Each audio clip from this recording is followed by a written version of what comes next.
I'm Carol Duvall, and welcome to my Christmas Crafts home video. I've selected some of my very special favorite Christmas projects that are guaranteed to bring some extra special Christmas spirit into your home. And they're easy to do too, for crafters and non-crafters as well. They're also easy on the budget, of course. Most of them will make wonderful Christmas decorations, and some of them will even make lovely Christmas gifts. So, shall we start? Long before the tree goes up, usually the wreaths go up. So we're going to be making Christmas wreaths like this one here, a beautiful green burlap. Now, one advantage to these, besides the fact they're pretty, is that they last. I made this wreath in 1977. Just change the bow and the decorations occasionally when they get a little dusty. But wreaths are not just for Christmas time, and because burlap comes in all different colors, you might make a beige one and decorate it like this for fall. Or one in white burlap for any time of the year and for different rooms in the house. But the one we're going to make right now is this little 12-inch bright green Christmas wreath. And these are the materials you'll need. 1 1/4 yards of 60-inch wide burlap, wire coat hanger, wire cutters, needle nose pliers, pair of scissors, and a ruler. Regardless of color or size of the wreath you make, basic directions are going to be the same. But for the 12-incher, we gave you the materials, and here's the sturdy coat hanger. I hope you can find a sturdy one, so many of them aren't these days. And we're going to, with our wire cutters, simply snip off the wire just on either side of the hook so that it looks like this. Now, if you are making one of the larger wreaths, 14 to 16 inches, then you're going to want a bigger hoop. So rather than cut the hanger, simply undo it, and then you'll later use this actually for the hook itself. In either case, you're going to then straighten out the wire, and this I think is easy. It's done just by hand like this, using your thumbs. Once you get it all straightened, then you're going to bend it again. Only this time we want to start and bend it into a circle.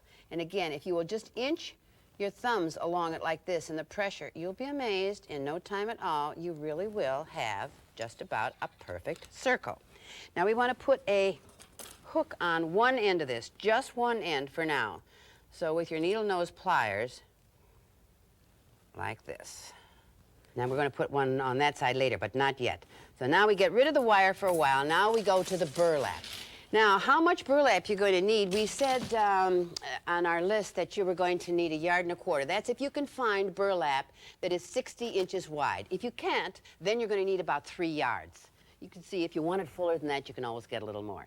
Now, for the wreath, the smaller one, we're going to cut the burlap into 4-inch wide strips. But we are cutting from selvage to selvage. So I've got this turned sideways. In other words, this is my 1 1/4 yards. Here's my 60 from selvage to selvage is down there. So 4-inch wide strips. Now, burlap, you know, sometimes goes like this. So to make sure that you cut nice straight strips, what I do is mark it off in the 4 inches and then pull a thread at every 4 inches. Make a little cut there like that, grab up a thread and pull it. I've already pulled it here, as you can see, and here, as you can see, and do that all the way down. If you're making the large wreath, then you might want to make those 6 inches wide instead of 4. So, okay, you pull the thread, now you've got your guideline, you can see exactly where to cut. And you just do that until you've used the whole thing up. That's how many strips you cut. So now we have all of our 4-inch strips. Now we come to the messy part. Easy and fun, but messy, because we're going to fringe all this. We're going to just pull all these off. Now the easiest way to do this is to cut in on the top of the selvage, as I've done here, and do it at the other end too, leaving a space 1 inch wide in the center, because we're not going to fringe that. Now then, we just simply start and only pull 1 or 2 at a time, not any more than that. It'll get all knotted up. This is where you should not be wearing a navy blue skirt.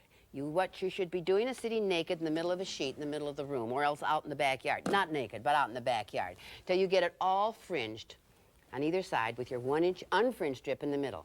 And then again, as you did in the beginning, go pull 1 more thread down here. You don't have to do that, but we're going to put this in and out and in and out on our wire wreath, and it just, on our wire, yes, wreath, and it just makes it a little easier to see and to make a straight line. So now we go back to the wire that we bent, and on the unhooked end, we're going to use this like a needle and sew all the way down the center. Oh, 1 inch you don't have to be compulsive about measuring, but about 1 inch long stitches. And you just do that with every single strip that you have. By the time you get to the end, you'll not only be bored of putting that on, but you're going to be really, really squishing. That's okay. That's exactly what you want, because the fuller this is, the prettier it's going to be. Now let me show you. You see how full and nice and jammed up that is? All right, now we're going to put a matching hook on the other end of the wire so it's not going to slip off. These are great big hooks, bigger than you're going to need. But whew, there you can see them. Okay, now you pull that all together, and then, depending on where you want to hang your wreath, you put a little wire around it. In this case, I would say, I'm going to put my bow down here, put a skinny little wire at the other end to hang it with. But that's your choice. And you can leave it just like this, or you can put some white lights on it, or colored lights, or you can put some ornaments in it, or you can decorate it in any one of the ways that you saw our big ones. Isn't that pretty? But wait, that's not all. There's more. Because you may be so enthusiastic you want to try another one. Now here is some lighter green burlap, and for this project we're going to make Christmas ornaments that go on the tree. Then I'd use the white burlap, or the lighter colored, or the red, or whatever, and only strips. This is about 1.5 inches wide. Again, we fringed it, left a little space in the middle, pulled one down the center, and for our wire, you can use any skinny wire, make it whatever size you want. Here's a paper clip that a big paper clip I straightened out and made my little wreath. So it works however you want it. And look at these pretty little wreaths that you can make. And then you can decorate these. If it goes on the tree, make them the light color so you'll see it against the green. But if you want to decorate it and put it on a package, it can be the dark green. Or if you want to put it around a candle, it can be a dark green. But whatever the size, they'll be round, and they'll be pretty, and they'll be Christmas. It couldn't be Christmas without angels, so of course we have angels, lots and lots of angels. But because we have so many variations, it would be a little tricky to give you a list of things you'll need, so we'll just start with the pattern. And for that you'll need 2 paper plates, some scissors, and a pen or pencil. Okay, so here are our 2 paper plates. I mean the real El Cheapo kind. And you're going to, I usually draw around that circle just so I can see it better, because we're going to cut those 2 circles out. Now you will have them here. Those are, by the way, measure 5.5 inches, if that means anything. Fold each one of them in half, as I have here. Now one of them we're going to fold in quarters, because I want this to be about 1 inch smaller. So I'm going to cut about 1/2 inch off here. So instead of a 5.5 inch circle, I'll have about a 4-inch circle.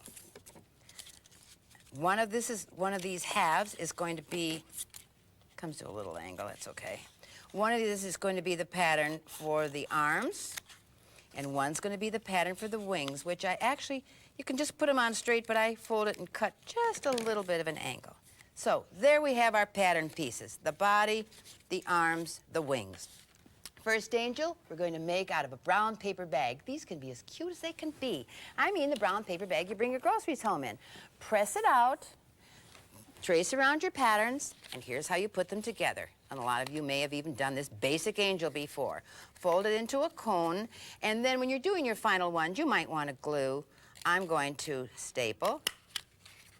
Now, the arms can go on right now, glued on, and then rolled around like this and glued, whichever you find easiest. I find it easier to do it this way, separately, and put them on like this, and glue them or staple them. And then the wings get glued or stapled all together. And now you can decide if you want to really decorate this angel. You can, of course, you know, glue all sorts of wonderful things to her. You can even just decorate with marking pens. It'd be cute. Now, I know she's going to get a head a little later on, but we have a lot of variations in the heads, too. Now we come to our fabric angel. I love these. And here we have our brown paper bag again, and the fabric. Now you can use spray glue, but I stay away from that. These are laminated with fusible webbing. Now you'll find fusible webbing in different types of it, in different kinds. Some you'll find in your craft store. Some you'll find like the Wonder Under and things at your fabric store. But what I tried the other night when I ran out was a plastic bag from the dry cleaners.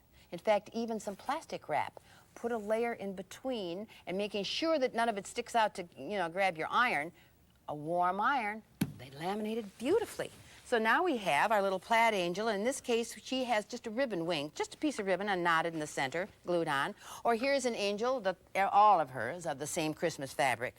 And then here's another couple of angels. And look, these came from Christmas cards. This card, I could get the wings, the body, and the arms. That's the way this one's made. This one I used a different card for her wings, variation. Well, that'll only get you started on the bodies and the wings, and we better talk about the heads. One version, the little wooden balls from your craft store, and some of this curly, curly hair. A little thin, fine wire around that and through the top of the bead. Oh, and by the way, this is a good time also to attach your hanging cord if these are going to be hanging on the trees instead of sitting on the mantle. Pull it through and then twist it so that it's going to stay and hold. And of course you can, if you want to, put a face on. Now here's another kind that I've made. 2 little circles of pink felt stitched together, or any color felt, and embroidered faces. Put a toothpick in there because that's what's going to hold her head to the body. Or here's some made with nylon. You know, those nylons, you have all those runs in and they're not too much good. Little 2.5-inch circle, running stitch around the edge. If you've ever done any of this soft sculpture, you know how to do that. And this is simple. Couple of cotton balls in the center. Give it a pull. In fact, you might, depending on the size, put in 2 or 3 cotton balls. Basically, that's where you start to make the head on this one. And of course, she also has some wonderful yarn hair. And the way I did that is just to take some 4-ply yarn and a needle and thread and just do running stitches through it. And then when you gather it up, you get your curly hair. And you can cut it, as we did on this one, if you want to. Oh, she's got to have a halo. Well, here's some stars that were cut from one of those star things that you see all over for decorating trees. Or she can have a halo. This was just cut from cardboard, and I used a gold pen. Or wonderful glittery chenille stem in gold. Well, you get the idea. Oh, and here's one. This one's just paper. And her halo is just a circle of yellow paper put behind it. But again, the toothpick. Now you can also make an angel, of course, out of doilies. We've got some of those on our tree. Cut the one doily a little bit shorter for the arms. Guess we better get some heads on these. We have a surprise angel too. Let's put some heads on our little angels here and see that we have our coffee filter angels. For each layer, use 2 of the filters, fold them in half, and do exactly as you saw us do. But here's one with the arms and the wings, but we want to make her bigger, bigger, bigger. So we have 2 more and 2 more stacked up, and in this case, she has a Christmas ball ornament for a head, so have angels throughout the house. It'll really be Christmas. Big Christmas packages and big Christmas wreaths need great big bows, but not all of us know how to make one. So that's what we're going to learn, how to make great, big, beautiful bows. And here's what you'll need. 3.5 yards of number 40 ribbon, a stapler, chenille stem, and scissors. I call this particular bow John's staple bow because a fellow by the name of John taught me how to make this years ago, and I found it invaluable information. And staple because you use a stapler. Now you can make this, of course, in different sizes, but we're making it out of the big number 40 ribbon that most of you are familiar with. It's about 2 3/4 inches wide, and it comes in all different kinds of ribbon. Velvet and satin and taffeta. We're using the nice Christmas taffeta type. Okay, we're cutting 1 piece about 4 to 5 inches long, 2 pieces 15 inches, 2 pieces 17 inches, 2 pieces 19 inches, and then a third one 19 inches for the tail of the bow. And here's what we do with them. First one gets rolled over into a loop and stapled together to hold. It usually takes about 3 staples on this wide ribbon. Now the next pieces, all of them except the tail, we're going to do almost the same thing too. We're going to bring the ends to the center, overlap them by about 1 inch, and staple them together, but staple through all of the layers. So that actually what we have is like a pair of goggles, okay? Do that to all of the pieces except the tail.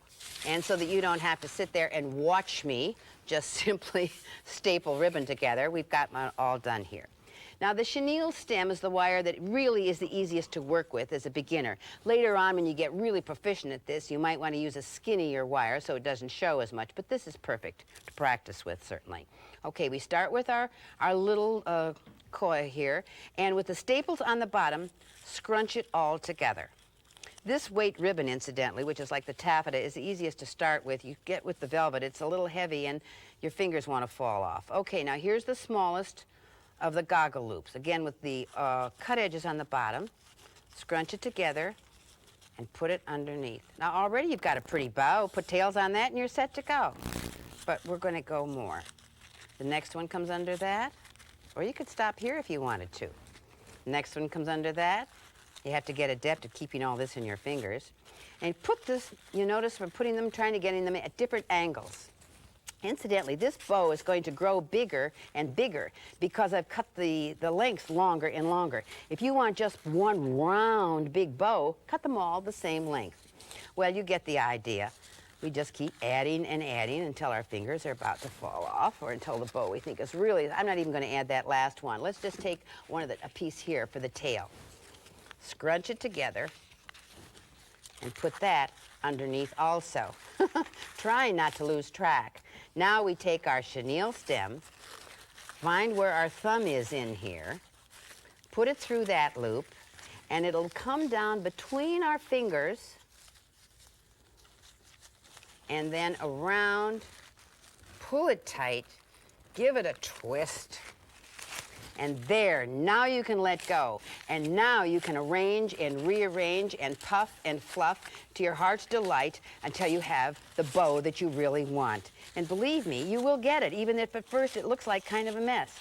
Now, to make those tails really nifty, put the two of them together, fold them in half lengthwise, and then with your scissors, just take a cut. And look at how beautiful that bow looks on a package. And of course you've got wires on the back too, remember, that chenille stem there, so that if you use a ribbon around it, you can just attach it by tying it. Look at some of the wonderful things that you can do with that bow. My daughter-in-law, their first Christmas, and they had no ornaments, made just the two-loop one, and took some of these ornaments that come on a wire stem, and instead of the center loop, use that wire around there. Wired these to the branches all over the Christmas tree, and then put some ball fringe. It was just beautiful. Or how about that special event? You know how big bows are in the hair this year. Here's one of black velvet ribbon, and this is craft velvet. It's much easier to work with, and with just a pin on it. But look at, if you want to change the outfit and you want to change the bow, how about a clip earring to go on there? Lots of variations there. And then, of course, with those wires, you can circle them around a candle. Here's with our ornament. And you've got a whole lineup of beautiful table decorations. That's why you want to know how to make a big bow.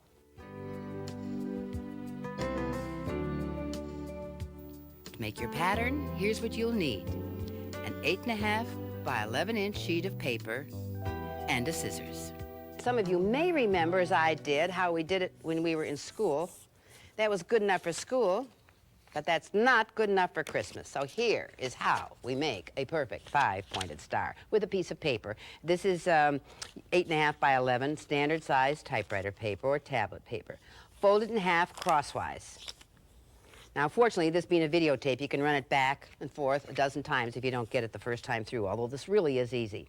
Now, we're going to take the folded corner up here and put it right smack in the center of the bottom edge here. If you want to make sure it's smack dab in the center, you either measure it or you fold it and make a little mark there. All right, so we're going to fold that down there. Then we will fold this corner over here so that it's right up against that edge, and this one right over there.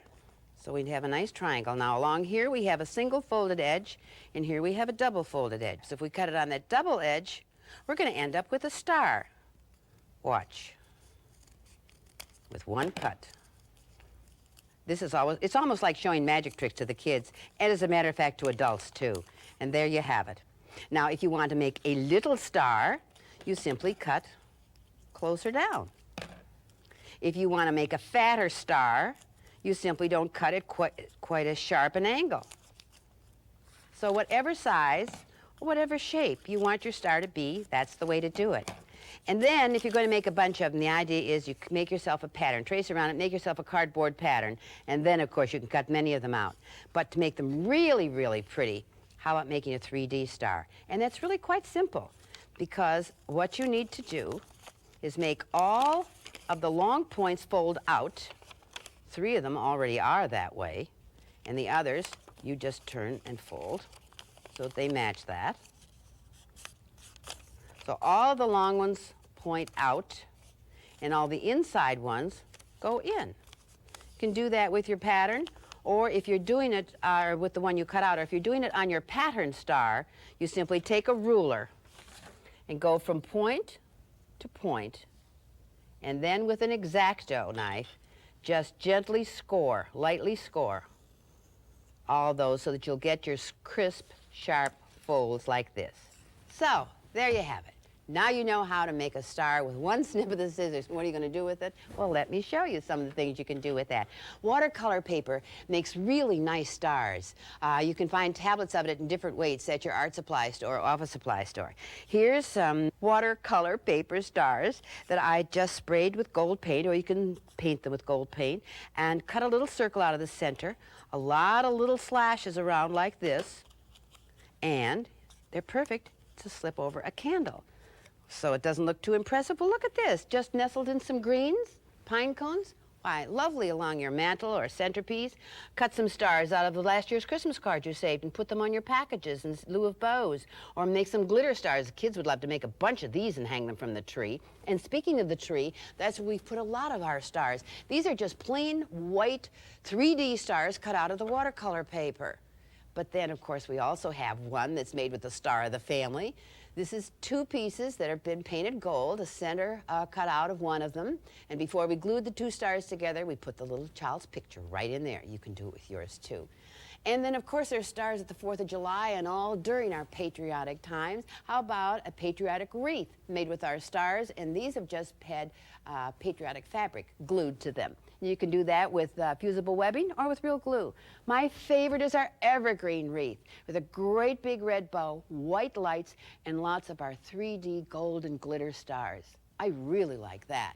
But I think any little girl would like to become a princess at Christmas or any time.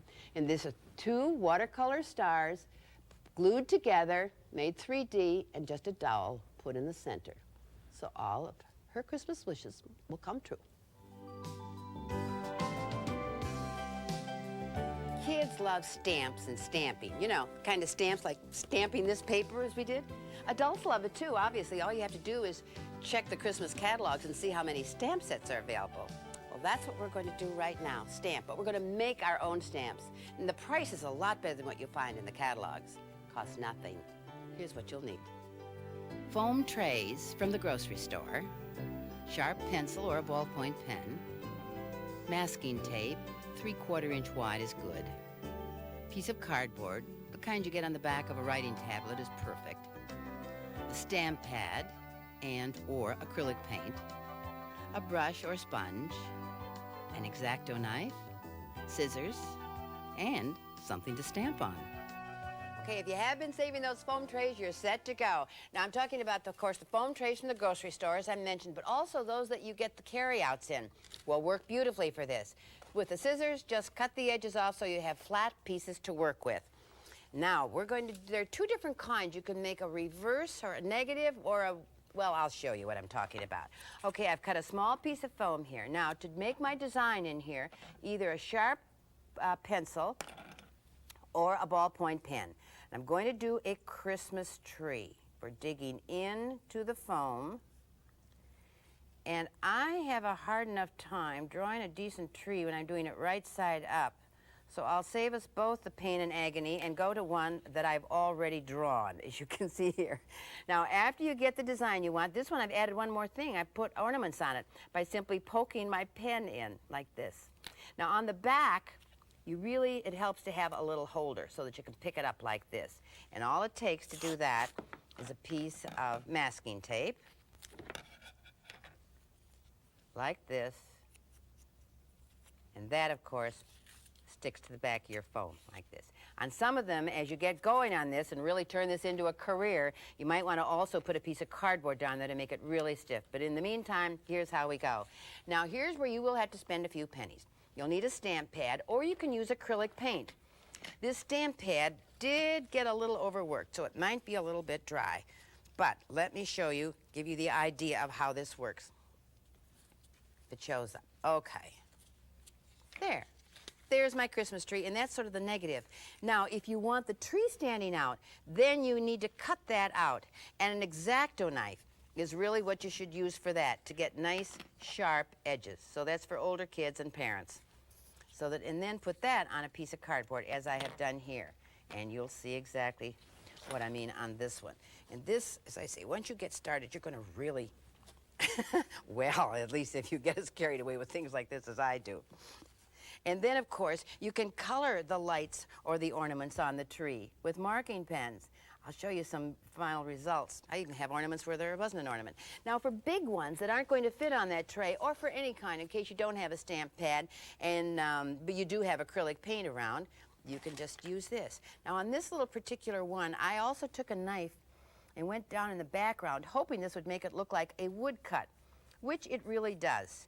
And I've got some cards. You can make a lovely set of gift cards or note cards, as well as your own Christmas cards with these. Anything, if anything's not moving really, practically, you can stamp. So you can see that you can get wonderful results if you really work at it, and you don't even have to work at it, because you know some of those foam trays have patterns on themselves. You can make all sorts of great designs. Or something as simple as a polka dot. My grandson was polka dotting everything. Or a simple little heart. And if you want to make that look really involved, again, you take your X-Acto knife and just dig into it like this with lines. And look at what a pretty heart you can get from that. That's exactly what I did. Here's where I got the idea. Except that this one is a rubber stamp that costs $8.50, and this is one I did that cost zip, nothing. Or even just a square. Look at it in gold paint. Stamp, stamp.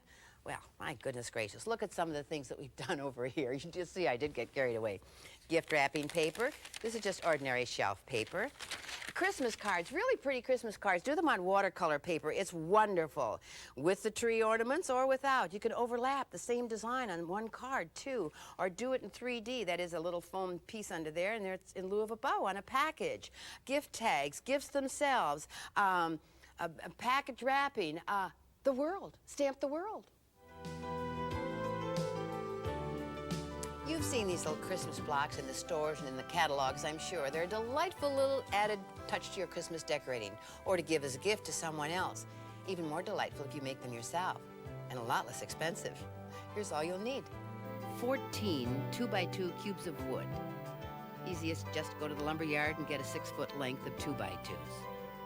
Stain or paint, some sandpaper, stencil sheet with the letters of the alphabet on it, and a stencil brush or a sponge. This one's easy. You go to the lumber yard and get a 2x2, a 6 or an 8-foot length, however it comes, and let the man there do all the cutting for you. Well, you can do it yourself if you want to, but I think for a 6-foot or an 8-foot length, I paid $3 to have all these little cubes cut. Now, these are not really 2x2, but in Lumberville language, that's what they call them, 2x2s. So you have all these little cubes, and oh, by the way, get some sandpaper, because some of them you're going to have to sand off and smooth, and some of them you're going to have to discard. That's why I say get a longer length than you're really going to need cubes for. And then you can stain them. Or you can paint them with acrylic paint or enamel or any kind of paint you want to. But I stained most of mine, at least for this particular set. And then to stencil the letters, trip to the craft store or the art supply store to get one of these stencil sheets. Now, I thought it would be easier to cut out the individual letters since I was working on these small little cubes. Not so. I don't know why, but it just was not that easy. I found it really, in the long run, though it was a little tricky and a little awkward, but it really was easier to do it this way. In fact, it was even easier when I had somebody else hold the stencil down for me. Now, I'm just using acrylic paint and a regular stencil brush. However, I'm using more paint than ordinarily you would use when you're stenciling, you know, furniture or fabric or walls or anything. But not so much that the paint is going to run under the stencil. If you haven't stenciled before, practice a little bit, although it's not all that tricky. The tricky part is getting the letter on straight. and hope I came reasonably close. Well, reasonably close, but not close enough. But that's only for television. They'll all match up when I get to the set. And actually, you don't have to use stenciling at all if you don't like that look or if you don't want to bother, because again, at the art supply store, you can get, in fact, even at some drugstores, you can get some of these peel-off letters. They come in black and white and red and green and silver and gold and in all different styles and sizes as well. In fact, you can use stickers, too, if you would like to. I've used some stickers up here on the Merry Christmas set where I painted the blocks instead of staining them. I did do the stenciling of the letters, outline them with gold from a pen, and then put little stickers on the two sides. So they're kind of pretty. But wait a minute, there's a lot more than just Merry Christmas that you can say. Here we had fun with this one, coloring the blocks, all wild colors, the primary colors. A nice gift to give, too. And these, again, are the press-on letters, and I just outlined them with a gold pen. And of course, while we're in the holiday season, how about some silver blocks with black press-on letters and lots of glitter to say Happy New Year. But there's more than Happy New Year that this one spells. Make a nice gift to give this one because look, there just happen to be exactly the same number of letters in Happy New Year as in Happy Anniversary. So you see, you can just say blocks to say messages and celebrate the whole year. Well, that's it, for this time anyway. I hope you've enjoyed these Christmas crafts as much as I have. I hope you'll give them all a try and keep that holiday spirit all year long.